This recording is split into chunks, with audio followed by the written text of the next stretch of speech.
Hi everyone, welcome back to Shani classes. First of all good evening to everyone. शुभ संध्या आप सभी को। आज आइए, आपकी क्लास का टाइमिंग हो चुका है।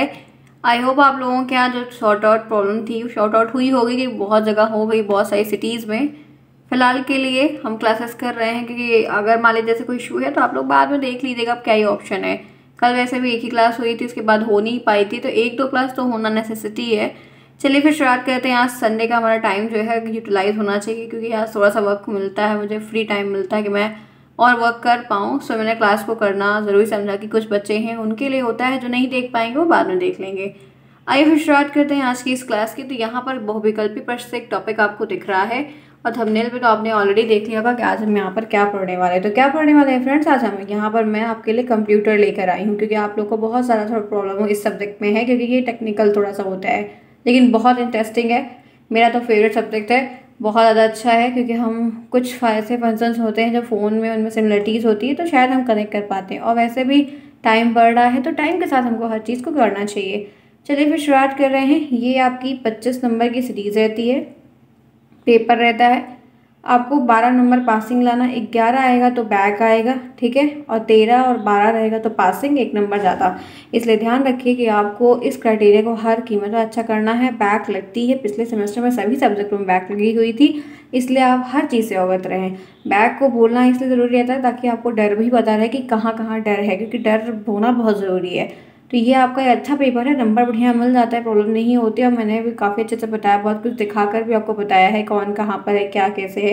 तो आपको, मुझे उम्मीद है कि बढ़िया समझ पाए होंगे। अगर आप में से कोई भी पहली बार यहाँ पर आ रहा, कंप्यूटर बिल्कुल भी नहीं पढ़ा है, तो प्लेलिस्ट नई बनी हुई है, आप वहाँ से देखने का स्टार्ट करिए। शुरू से छोटी छोटी क्लासेस है, 20-20 15 मिनट की है। कुछ क्लासेस आपकी लंबी हैं, अदरवाइज सब छोटी छोटी क्लासेस हैं। आप वहाँ से देखना शुरू करेंगे तो आप आसानी से कर लें, प्रॉब्लम नहीं होगी। आपको हर एक चीज़ को पढ़ने समझने होगा। टेलीग्राम को ज्वाइन करेंगे तो लिंक आपको मिल जाएगा वीडियोज़ के सारे तुरंत, कोई दिक्कत आपको नहीं होगी। लिंक आपको कमेंट बॉक्स में मिलेगा, शानी क्लासेस वहाँ पर भी नाम है। और आपको इन सभी सब्जेक्ट के अगर नोट्स है, टेलीग्राम पर जाइए, रास्ते से बात करिए, आप उनसे अच्छे से आराम से प्रॉपर से बात करके अपने नोट्स को लेकर अपना काम कर सकते हैं, पढ़ सकते हैं, अच्छा नंबर यूटिलाइज कर सकते हैं, ले आ सकते हैं। सीरीज से पढ़ के हर एक चीज़ नहीं होती, इस बात को ध्यान रखिएगा। रीज़न क्या है, सीरीज़ में कोई नया प्रश्न नहीं रहता है, सीरीज़ कोई किताब नहीं होती है। जो पिछले सालों से पेपर 16, 17, 18, 19, 20 पेपर जो हुए हैं, उन्हीं पेपरों को उसमें सॉल्व करके दिया गया रहता है। बाकी सीरीज़ में कुछ नहीं रहता, आप उसको खुद खोज के देख के पेपरों को लेकर बैठिए, आप मिला सकते हैं। तो वही सारे पेपर वहाँ पर सॉल्व किए रहते हैं। तब जब हर बार पेपर में कुछ ना कुछ नया आता है, पूरा डिक्टो पेपर पुराना नहीं आता है, कभी नहीं आया। तो क्या होता है कि वही जब उसमें नया क्वेश्चन मिलता है तो बच्चों को लगता है कि सीरीज में तो ये पॉइंट था ही नहीं, क्योंकि आप लोगों ने पढ़ाई सिर्फ सीरीज देखी है, ना तो पूरा वीडियोस देखे हैं, और ना ही आपके पास किताब है, ना ही अपने नोट्स लिखिए। आपको ये रहता है सुनी सुनाई चीज़ों में आप सीरीज में विश्वास करते, और सीरीज में जो ऑब्जेक्टिव क्वेश्चन रहते हैं वो गलत आंसर रहते हैं, क्योंकि आप उसकी क्लासेस भी लेते हैं। एग्जाम के एक दिन पहले आप क्लास लेने आते हो, तो उससे बहुत दिक्कत होती है, और उन्हीं बच्चों की मोस्टली बैक लगती है। जो बच्चे प्रॉपर तरीके से डेली आ रहे हैं, पढ़ रहे हैं, छोटी क्लास में आपकी ले रही हूँ, 24 घंटे का समय है, 15 मिनट में आपसे मांग रही हूँ, और आपके लिए ही अच्छा है, तो फिर इतना तो करना बनता है फ्रेंड्स, ठीक है। अभी नहीं, अगर मैं अभी भी वक्त है, अगर मेहनत कर लेंगे तो काम हो जाएगा। एग्जाम में अभी भी टाइम है, जब तक थर्ड वालों का रिजल्ट आएगा तब तक कोई भी एजम्पशन नहीं, लेकिन अप्रैल में होने की चांसेस दिख रही है कि हो जाए, क्योंकि अप्रैल के मंथ में काफ़ी एग्जाम्स भी नहीं है, कुछ और नहीं है, छुट्टी भी नहीं है, तो कार्य हो सकता है। इसलिए अपनी पढ़ाई में जारी रखिए, समझिए, हर चीज़ को हो जाएगा। चलिए फिर शुरुआत करते हैं आज इस क्लास की। आप जुड़े हैं शालिनी क्लास साथ, मैं हूँ शालिनी। यहाँ पर हम डेली क्लास करते हैं शाम को 4 बजे, और रात में 9 बजे 2 क्लासेस आपकी हो रही है। बाकी एक क्लास मैं आपकी और शेड्यूल करूँगी, चाहे वो दोपहर में 12 बजे का, मैं सोच रही हूँ कि 12 बजे दोपहर में एक क्लास, फिर 4 बजे, फिर 9 बजे, ताकि 3 क्लास आपकी चलती रहे, आप पढ़ पाएँ। चलिए, मैंने सारी अपडेट तो फिलहाल दे ही दी है, हो रही क्लास स्टार्ट करने मैं चल रही हूँ। फटाफट लाइक करो जिन्होंने अभी तक लाइक नहीं किया है क्लास को, do it fast, come on friends. आइए फिर प्रश्न को पढ़ते हैं। एक सिंपल सा प्रश्न आपके सामने स्क्रीन पर है, आराम से चलेंगे, कोई जल्दबाजी नहीं है, ठीक है। अब आपको बताना है। देखिए, पहला प्रश्न आपके सामने है, आधुनिक कंप्यूटर के जन्मदाता कहे जाते हैं। आधुनिक कंप्यूटर के जन्मदाता, फादर ऑफ कंप्यूटर, कौन कहा जाता है? पहला ऑप्शन बिल गेट्स, दूसरा ऑप्शन हिलोरिट, तीसरा ऑप्शन चार्ल्स बेबेज, चौथा ऑप्शन बेल्स पास्कल। आंसर करिए। जन्मदाता किसे कहा जाता है? मैं स्लो चलूंगी, क्योंकि आप लोगों ने ही कई बार कंप्लेन किया कि एक दिन मेरी क्लास ज़्यादा तेज़ हो गई था, आप लोगों को भर भर के कमेंट्स आ गए, मैम तेज़ थी तेज़ थी। जिस दिन मैम अच्छा पढ़ाती है, वो कभी कभी कुछ सब्जेक्ट है, टॉपिक्स है जो बहुत फेवरेट होता है, उस दिन क्लास बहुत अच्छी हो जाती है। जाहिर सी बात है, सबको पता चलता है, क्योंकि टॉपिक बहुत सारे ऐसे हैं जो बहुत से माइंड में सेट है, तो उसके बहुत से एग्जाम्पल्स आते हैं। उस दिन आप लोग नहीं तारीफ करते हो, एक दिन थोड़ी सी मेरी आवाज़ ज़्यादा क्या हो गई, तेज़ हो गई, उस दिन सबके कमेंट भर भर के आने लगे। यही है, मैम की कमी निकल जाए तो मैम की तो लंका लगा दो। चलो बताओ क्या होगा। आधुनिक कंप्यूटर के जन्मदाता क्या कहे जाते हैं, कौन सा ऑप्शन सही होगा, तो ध्यान रखिएगा सी ऑप्शन, ठीक है। पहला ऑप्शन 1 नंबर मिल गया। आगे बढ़ते हैं नेक्स्ट, चार्ल्स बेबेज कहा जाता है उनको। चार्ल्स बेबेज, दूसरा क्वेश्चन है, चार्ल्स बेबेज के प्रथम मैकेनिकल कंप्यूटर को किस नाम से जाना जाता है, क्या था। पहला ऑप्शन पाम टॉप, दूसरा ऑप्शन प्रोसेसर, तीसरा ऑप्शन कैलकुलेटर और डी ऑप्शन कोई नहीं। आंसर बताइए। चार्ल्स बेबेज के प्रथम मैकेनिकल कंप्यूटर को जाना जाता है, किस नाम से जाना जाता है या उन्हें हम क्या कहते हैं, तो आपको पता होना चाहिए कि जो प्रश्न मैंने पूछ रही उसका एक ही ऑप्शन सही है, वो है सी ऑप्शन कैलकुलेटर, ठीक है। C option mechanical, calculator mechanical चीज़ें थी। नेक्स्ट, प्रारंभिक इलेक्ट्रॉनिक कंप्यूटर का नाम क्या था। सबसे पहले जो प्रारंभिक इलेक्ट्रॉनिक कंप्यूटर बना था उसका नाम क्या था, ऑरिकॉन, एबेकस, ABC, मार्क सेकंड। प्रथम इलेक्ट्रॉनिक कंप्यूटर का नाम क्या था, आंसर बताइए। बहुत बढ़िया प्रश्न है, ध्यान से करेंगे तो हो जाएगा, प्रॉब्लम फिलहाल नहीं होगी। आसान सा प्रश्न आपसे मैंने पूछा, ऑप्शन आपके सामने स्क्रीन पर है ढेर सारे, अब इसमें से कोई एक ही सही होगा। अब वो क्या सही होगा वो आपको बताना होगा, ठीक है। प्रथम इलेक्ट्रॉनिक कंप्यूटर का नाम बताइए। प्रारंभिक इलेक्ट्रॉनिक पूछ रहा है। एक चीज़ से आप थोड़ा सा अभी अनअवेयर है, पता है। देखिए यहाँ पर आप जैसे ABC का राइट आंसर है, जितने ऑप्शंस दिए गए हैं अभी तक, जितने ऑप्शंस यहाँ पर दिख रहे हैं, सबसे इन सारे ऑप्शनों में से यही एक है जो इलेक्ट्रॉनिक है, यही एक यहाँ पर है जो इलेक्ट्रॉनिक है। लेकिन आपको हो सकता है कि ये प्रश्न ना आए, पूछा जाए कि प्रथम इलेक्ट्रॉनिक कंप्यूटर कौन था या पहला इलेक्ट्रॉनिक कंप्यूटर कौन था, तब आप पहला, प्रारंभिक में और पहले में फ़र्क है थोड़ा सा। देखिए जितने ऑप्शन दिए हैं उसके हिसाब से तो यही सही है, लेकिन अभी इसमें अगर एक ऑप्शन इनैक का होता, ENIAC, ठीक है, इनैक का होता तो ये टिक किया जाता, इसीलिए इन सभी में इनैक का ऑप्शन नहीं दिया है। इनैक का ध्यान रखिएगा, भूलिएगा नहीं, बहुत इंपॉर्टेंट है, कई बार ही पूछा जाता है, इसलिए मैंने कहा कि आप लोग को ये हम यहाँ पर बता देते हैं, ठीक है। चलिए फिर आगे बढ़ते हैं इसी के साथ। नेक्स्ट देखिए, CPU का पूरा नाम क्या है। Option A central formatting unit, central cyrix processing unit, central performing unit, central processing unit.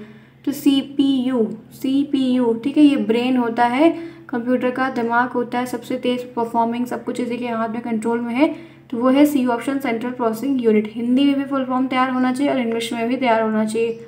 Next चलिए, तथ्यों और अंकों, तथ्य यानी कि फैक्ट हैं, कोई टेक्स्ट की चीज़ें हैं, अंकों यानी कि डिजिटल चीज़ें हैं, डिजिट वाले हैं, को सुव्यवस्थित अरेंज के रूप में एकत्र करने की जो क्रिया होती है उनको क्या कहते हैं, सूचना, इंफॉर्मेशन, सारणीयन मतलब पूरा सीक्वेंस में अरेंज करना, ठीक है, प्रक्रिया या परिणाम। कौन सा ऑप्शन सही है, फिफ्थ का कौन सा ऑप्शन सही है, तथ्यों तथा अंकों। तथ्य में किसी भी प्रकार का टेक्स्ट आ जाएगा, अंक में सारी तथ्य और अंक डिजिटली डाटा, ठीक है, कितना माल आया कितना गया ऐसे नंबरों में, तो उनको जब हम सुव्यवस्थित करके अरेंज करके कलेक्ट करके रखते हैं तो वो कार्य क्या कहलाता है, तो बी ऑप्शन यहाँ पर सही होगा, सारणीय, ठीक है। बी ऑप्शन यहाँ पर हम सीरियल वाइज हर चीज़ को अरेंज करके रखते हैं ताकि हमें जब भी ज़रूरत हो तो हम एक्सेस करके काम कर सकें और हमें खोजना ना पड़े। 6 प्रश्न है, भारत में विकसित सुपर कंप्यूटर, भारत में जो पहला सुपर कंप्यूटर विकसित हुआ था इंडिया में, उसका नाम क्या है। NEC 500, कैरे XMP24 और DEC 1019 1090 और वही चीज़, और मतलब परम 10,000। तो यहाँ पर परम 1000 नहीं है, परम 10,000। एक बच्चे का कमेंट हुआ मैम 1000 की 10,000, तो मैं आज बता देती हूँ, अगर आप मेरे से सुन रहे होंगे जिससे मुझे कमेंट किया हुआ था तो मैं बता देती हूँ, परम 10,000 है, 1000 मत जाएगा। एक ज़ीरो आप ना बढ़ा सकते हैं ना एक ज़ीरो आप कम कर सकते हैं, ठीक है। तो परम 10,000 है, डी ऑप्शन आपका सही होगा 6 प्रश्न के लिए। जितने प्रश्न हैं अभी तक आपके 6 नंबर आप सभी को मिले होंगे, क्योंकि 6 नंबर कहीं हमारे गए नहीं, उन्हें पढ़ा है। नेक्स्ट 7वां प्रश्न है, भौतिक राशियों की गणना में प्रयुक्त होते हैं जो फिजिकल इकाइयाँ होती हैं, जो फिजिकल यूनिट्स होती हैं, उनका जब हम गणना करते हैं तो हम किस में प्रयुक्त होते हैं, डेसिमल में करते हैं, अंकों वाले में, एनालॉग में करते हैं, माइक्रो में करते हैं, मेन फ्रेम में। हम फिजिकल क्वांटिटी जितनी भी होती हैं उनका जब मेजरमेंट करते हैं तो वो किस में करते हैं, यही बात आपसे पूछी जा रही है। तो 7th में बताइए राइट ऑप्शन यहाँ पर क्या होगा, क्या उचित है, क्या परफेक्ट लग रहा है, आराम से आप बताइए 7th में क्या सही है। तो फ्रेंड्स मेरे हिसाब से बताया, मेरे हिसाब से नहीं, जो सही मैं बताती वो है एनालॉग कंप्यूटर। जितनी भी टेम्परेचर है, सेल्सियस है, फ़ारेनहाइट है, डिग्री है, कोई और लेवल की चीज़ें जो फिज़िकल क्वांटिटियाँ होती हैं वो हम एनालॉग में नापते हैं, एनालॉग कंप्यूटर का इसलिए उपयोग किया था, इसीलिए उसको बनाया गया है। बाकी सारा का फंक्शन जो है वो अलग अलग है।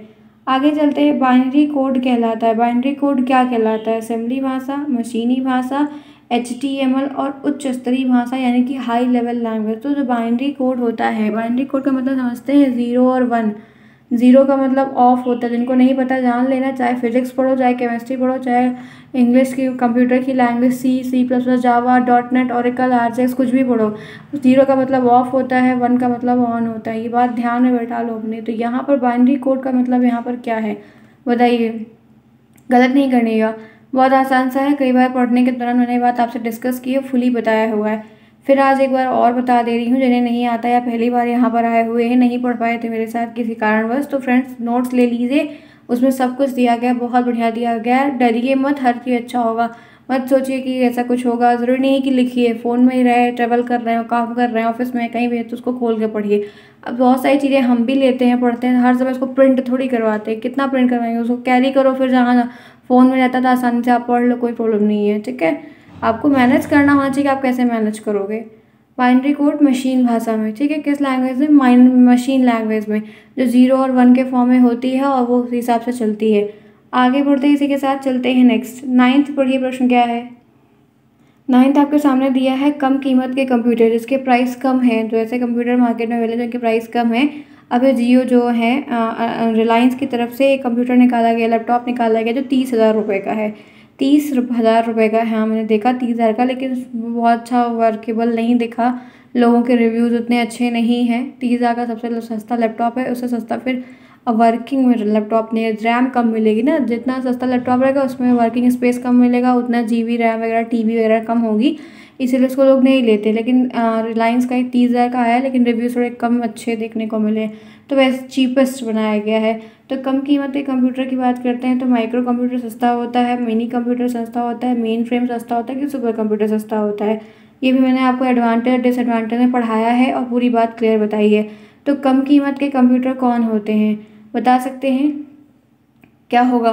9th में आपका कौन सा ऑप्शन सही होगा, आप क्या चूज़ करेंगे? तो मेरे फ्रेंड्स ध्यान रखिएगा, वो है माइक्रो कंप्यूटर। माइक्रो कंप्यूटर जो होता है ये सस्ता होता है in comparison to other 3 computers जो आकार के बेस पे डिवाइड किए गए हैं। इन जो ये कंप्यूटर के प्रकार बताए गए हैं ये आकार के बेस से डिवाइड किए गए, ध्यान रखिएगा, ठीक है। नेक्स्ट आगे बढ़ते हैं, चलते हैं 10th प्रश्न में। आज का 10वां प्रश्न आपके सामने स्क्रीन पर दिया गया है। सबसे अधिक प्रयोक्ता यानी कि यूज़ वाले, प्रयोग वाले कंप्यूटर कौन कहलाते हैं? Mainframe computer option A, option B supercomputer, option C micro, option D mini.